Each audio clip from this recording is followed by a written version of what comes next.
আসসালামু আলাইকুম। আজকে আমরা এসেছি এমন একটি জমিদার বাড়িতে যেখানে ইসলামের যে চার খলিফা আছে, হজরত আবু বকর রাদিয়াল্লাহু, হজরত উমর রাদিয়াল্লাহু, হজরত উসমান রাদিয়াল্লাহু ও হজরত আলী রাদিয়াল্লাহু, এই চার খলিফার প্রথম খলিফা অর্থাৎ হজরত আবু বকর রাদিয়াল্লাহুর বংশধর এখনও বসবাস করে। এই বলিয়াদি জমিদার বাড়ির সমস্ত ইতিহাস ও এর সৌন্দর্য আজকে আমরা উপভোগ করব। তো চলুন আপনি আমি একসাথে এর ইতিহাস ও সৌন্দর্য উপভোগ করে আসি।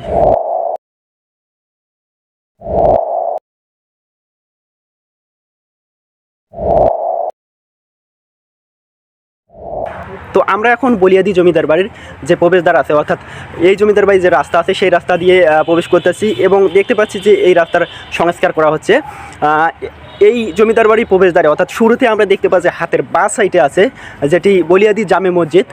এটি প্রথম স্থাপিত হয় 1612 খ্রিস্টাব্দে এবং এটি পুনর্নির্মিত হয় 1992 খ্রিস্টাব্দে।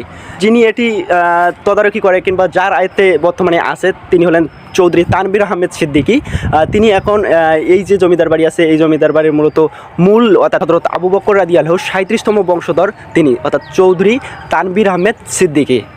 তো প্রথমে আমরা আপনাদের সাথে শেয়ার করব এই যে জমিদার বাড়ির জামে মসজিদটি আছে। তো এই মসজিদের সকল কারুকার্য আমরা আপনাদের সাথে শুরুতে শেয়ার করব এবং আরও যে এর ইতিহাস আছে, এর যে বলিয়াদি কবরস্থান আছে অর্থাৎ বলিয়াদি জমিদার বাড়ির যে কবরস্থান আছে সেই কবরস্থানের যে ইতিহাস, এছাড়াও আমরা দেখতে পাচ্ছি বলিয়াদি সদর দপ্তর আছে।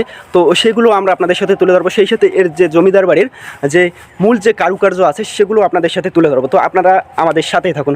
তো এটি দেখতে পাচ্ছেন বলিয়াদি জমিদার বাড়ির সেই জামে মসজিদ। এছাড়াও আমরা সাইডে দেখতে পাচ্ছি বলিয়াদি জামে মসজিদের যে অজুখানা। তো এটি হচ্ছে আমার পেছনে দেখতে পাচ্ছেন বলিয়াদি জামে মসজিদের যে অজুখানা, সেটি পারিবারিক কবরস্থান আছে। তো সেই পারিবারিক কবরস্থান আপনাদের সাথে আমরা শেয়ার করার চেষ্টা করব, আপনারা আমাদের সাথেই থাকুন। তো আমরা দেখতে পাচ্ছি বলিয়াদি সিদ্দিকী পরিবার এর পারিবারিক কবরস্থান, অর্থাৎ এখানে শুধুমাত্র বলিয়াদি সিদ্দিকী পরিবার যে আছে তো তাদের এটি পারিবারিক কবরস্থান। আপনারা হয়তো দেখতে পাচ্ছেন বলিয়াদি সিদ্দিকী পরিবারের পারিবারিক কবরস্থান। তো এটি হচ্ছে বলিয়াদি জমিদার বাড়িতে সদর দপ্তর আছে। তো সেটি আপনারা হয়তো দেখতে পাচ্ছেন এর সদর দপ্তরটি। এখানে প্রবেশ করা নিষেধ আছে, তো আমরা এখানে প্রবেশ করতে পারতেছি না। তো আপনাদের আমরা যে বাহির থেকে যে এর সৌন্দর্য আছে সেটি আপনাদের সাথে আমরা তুলে ধরার চেষ্টা করব। এই সদর দপ্তরের যে মূল দরজাটি আছে দেখতে পাচ্ছেন এটি জরাজীর্ণ অবস্থায় পড়ে আছে, মনে হয় এটি তেমন সংস্কার করা হয়নি। তো আমরা আরও যে এর ভিতরে যে কারুকার্য আছে তো সেটি এবং এর ইতিহাস আরও আপনাদের আমরা দেখানোর চেষ্টা করব। তো এই সদর দপ্তর থেকে আমরা যদি একটু সামনে এগাই তো সেক্ষেত্রে আমরা এর আরও যে কারুকার্য কিংবা এর আরও যে স্ট্রাকচার আছে সেগুলো আমরা আপনাদের সাথে শেয়ার করতে পারবো। তো চলুন। আমরা দেখতে পাচ্ছি যেখানে এই যে বলিয়াদি জমিদার বাড়ি আছে এই জমিদার বাড়ির সমস্ত ইতিহাস এখানে মূলত লিপিবদ্ধ করা আছে, যেটি ইংরেজিতে হিস্টোরি আকারে লিপিবদ্ধ করা আছে এবং সাইটে আছে বাংলা দিয়ে। অর্থাৎ আমরা আপনাদের এটি দেখানোর চেষ্টা করবো এবং এটি আমরা আপনাদের পড়ে শোনার চেষ্টা করব যে এই যে জমিদার বাড়ি আছে এই জমিদার বাড়ির যে ইতিহাস আছে আমরা আপনাদের দেখানোর চেষ্টা করলাম যে হিস্টোরি ইংরেজিতে ছিল এবং এখানে দেখতে পাচ্ছি ইতিহাস অর্থাৎ বাংলায় লেখা আছে। এর পুরো ইতিহাস আমরা আপনাদের দেখানোর চেষ্টা করব।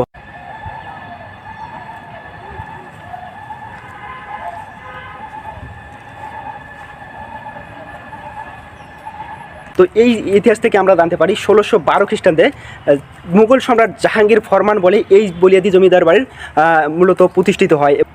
বর্তমানে এই বলিয়াদি জমিদার বাড়ির যে কর্ণধার আছে তিনি হলেন চৌধুরী তানভীর আহমেদ সিদ্দিকী, যিনি হযরত আবু বকর রাদিয়াল্লাহুর 37তম বংশধর। এরপরে অর্থাৎ এরপরে মনোনীত হয়েছেন 38তম বংশধর চৌধুরী ইশরাক আহমেদ সিদ্দিকী।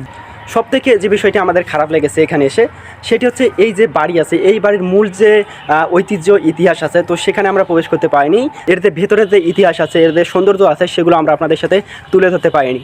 তো এই ছিল আমাদের আজকের ভিডিও। আমরা আপনাদের বলিয়াদি জমিদার বাড়ি যেটি গাজীপুর কালিয়াকৈরে অবস্থিত এই জমিদার বাড়ির আমরা যতটুকু পেরেছি এই ইতিহাসগুলো আপনাদের সাথে শেয়ার করার চেষ্টা করেছি।